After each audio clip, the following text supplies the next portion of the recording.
Hi everyone, this is Gavin from Gavin's Gadgets. This is the brand new iPhone 11 smart battery case. They do this for the 11, 11 Pro and 11 Pro Max. So I'm going to go through everything about this case. I've done some tests. I'm going to show you the tests and the test results, and let's go from there. Just so you know, before we start, this has been filmed over several days and I've just added the footage in so it makes sense. Anyway, let's go check this out. This is it. This is the version for the Pro Max. Let's have a look. I mean, if you look on the back, there isn't much that's very exciting on the back. But it does say here that it does need iOS 13.2. There we go. You have under here, you have some leaflets. They don't say much. I've already looked at them, and this is it. This is what it looks like. It's microfiber inside. It's a silicone case, so as you can see, it's really picking up lints, which I find really annoying. That's the biggest thing I don't like about the silicone cases at the moment. Before I put the actual iPhone in, I have charged this up. So if I just plug a lead in here, and you see that was orange, it's now green because it's fully charged. So I'm going to start this fully charged with the iPhone 11 Pro Max.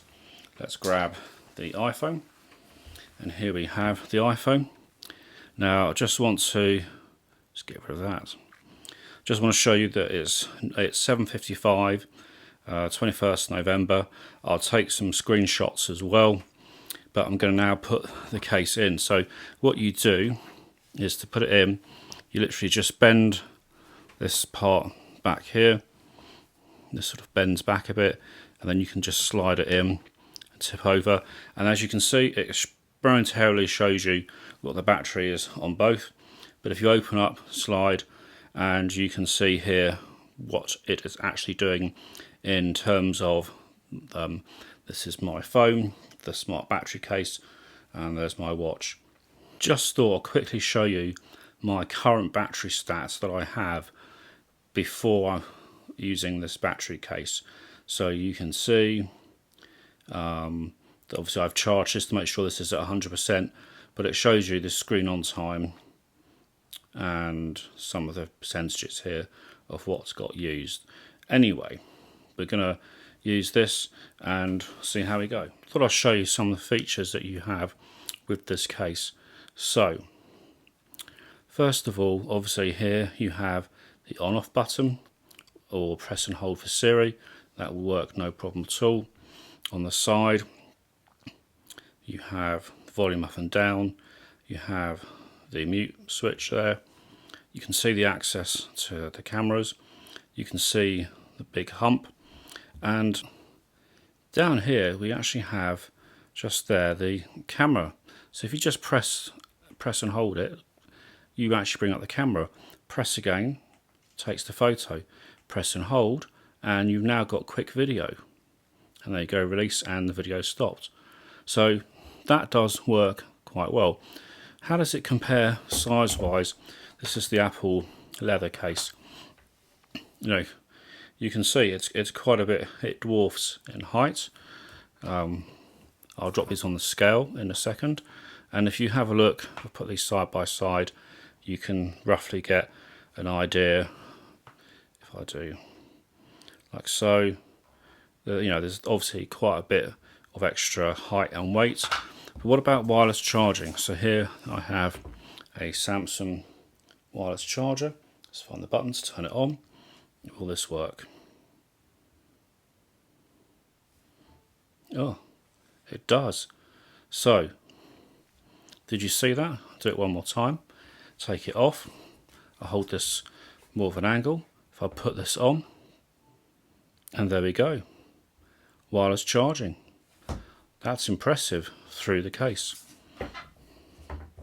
Anyway, I don't want to put any more power in, just want to retest this, and we're now going to do the durability test. Going to come back periodically showing some updates as the days progress. So obviously The nice thing about this case is there's camera, shortcuts camera. So if you're going to take a lot of photos holding this, this is a fantastic option. But I wanted to see how this would work with a number of different tripod mounts. So first up is my one of my standard tripods. It's a very simple one that clicks in like so, but is this too bulky to actually work? So put that down. So you can see it's not fully inside, but yeah, I mean, that's actually holding it. So that's sort of my first basic ones. I also have a few other options as well. So this is another one. This is from Shaw. So just release that, make that a bit bigger, push this in between like so. I'm not as comfortable with this one, perhaps a little bit. No, that's just not, it's just not got its teeth into the actual groove there enough, and that's coming off. If I try and tighten that a bit more, yeah, no. So that one doesn't work, this style here. You need a wider grip than that.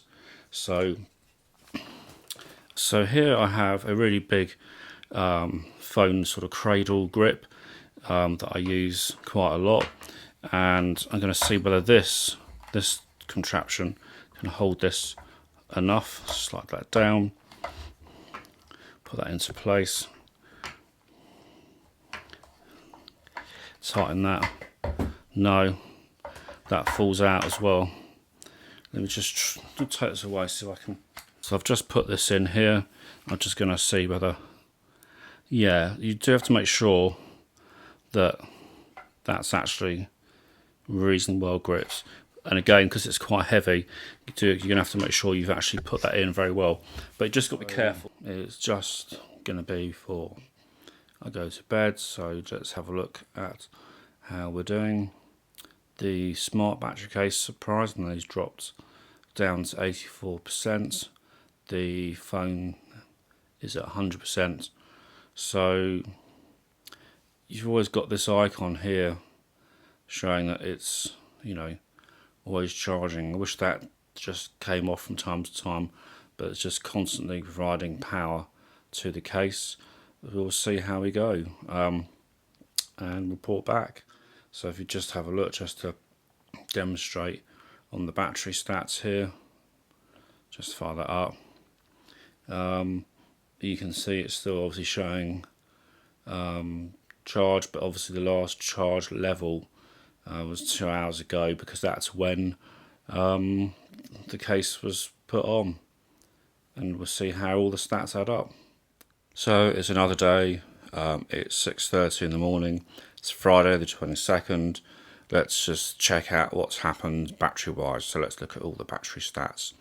So as we can see, oh god, the smart battery case overnight has dropped. That was, I think, 78%. If I'll edit that, if I've got that wrong, and try and do that from memory, it's now 54%, and that's not very good. So that's lost literally 24% overnight, when normally the iPhone battery drain by itself is nil. It's practically non-existent. So that would be interesting to see now during the course of the day what happens and where we go battery wise. So I will report back later on. Things aren't looking good. They are not looking good at all. I cannot believe this. We are approximately 16 hours into this test, and bring that a bit closer. But the smart battery case is dying. It's got 11% left. It just seems to keep pumping charge at full throttle into the iPhone, and it doesn't need to do that in my book, because the standby time on the iPhone is very, very good.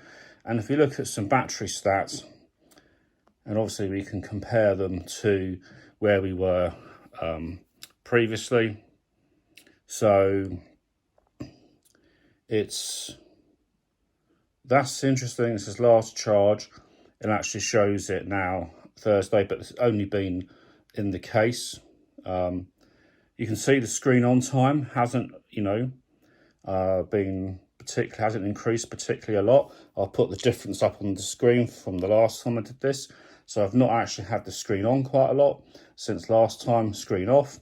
And yet this thing is just killing the battery.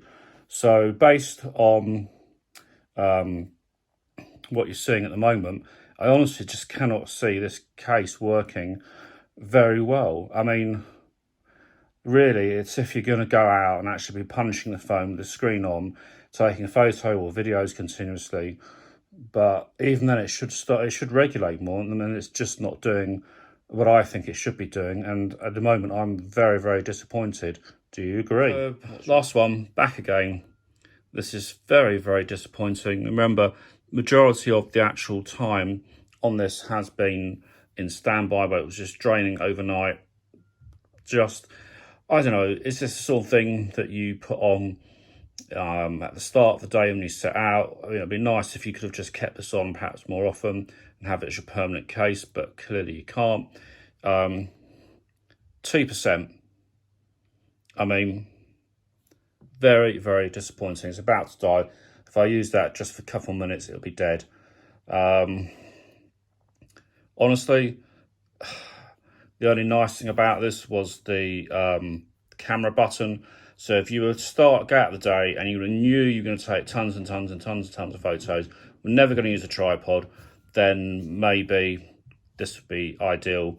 Other than that, I think it's completely unnecessary. What do you guys think? Let me know in the comments below. Catch you guys soon. Bye for now.